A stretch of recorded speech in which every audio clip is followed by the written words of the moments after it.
প্রিয় শিক্ষার্থীবৃন্দ, বিগত ক্লাসগুলোতে আমরা ন্যারেশনের বিভিন্ন সেন্টেন্স নিয়ে আলোচনা করেছি। আজকে ন্যারেশনে কিছু এক্সেপশনাল রুল আছে, এক্সেপশনাল রুলস অফ ন্যারেশন, এগুলো আমরা ধারাবাহিকভাবে আলোচনা করব। তাহলে প্রথমে আমাদের রিপোর্টেড স্পিচ যদি গুড মর্নিং, গুড ইভিনিং বা গুড নাইট, গুড ডে থাকে, তাহলে আমরা ডাইরেক্ট থেকে ইনডাইরেক্ট করার সময় আমরা কি করব, এই প্রথমে সেড টু রিপিটিং ভার্বের পরিবর্তে উইশড লিখবো। যেমন আমি একটা উদাহরণ লিখেছি, I said to him good morning. তাহলে আই উইশ, সেড টুর পরিবর্তে কি আই উইশড হিম। এখানে আমার ইনভার্টেড কমার পরিবর্তে কিছু বসবে না, শুধু রিপোর্টেড স্পিচের গুড মর্নিংটা বসবে। সেকেন্ড, রিপোর্টেড স্পিচে গুড বাই থাকলে ইনডাইরেক্ট আমরা করার সময় আমরা এই সেড টু এর পরিবর্তে রিপিটিং ভার্বের পরিবর্তে আমরা বেড লিখবো। কি লিখবো? বেড।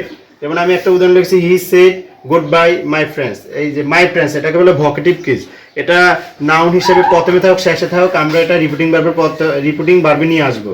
তাহলে হি বেড, সেড বা সেটের মধ্যে বেড, তারপর আমাদের ভোকেটিভ কেস। মাই সবসময় সাবজেক্টকে অনুসরণ করে, মাই হচ্ছে পসেসিভ, এর জন্য হির পসেসিভ হিজ ফ্রেন্ডস, তারপর গুড বাই। সেকেন্ড একটা রুল লিখেছে, রিপোর্টেড স্পিচে থ্যাংক ইউ থাকলে ডাইরেক্টে সাবজেক্ট প্লাস রিপিটিং ভার্বের পরিবর্তে থ্যাংক, তারপরে অবজেক্ট।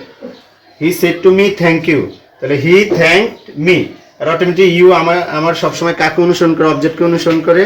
আরও কিছু এক্সেপশন নিয়ম আছে, আমরা পরের ক্লাসে আলোচনা করবো। আল্লাহ হাফেজ।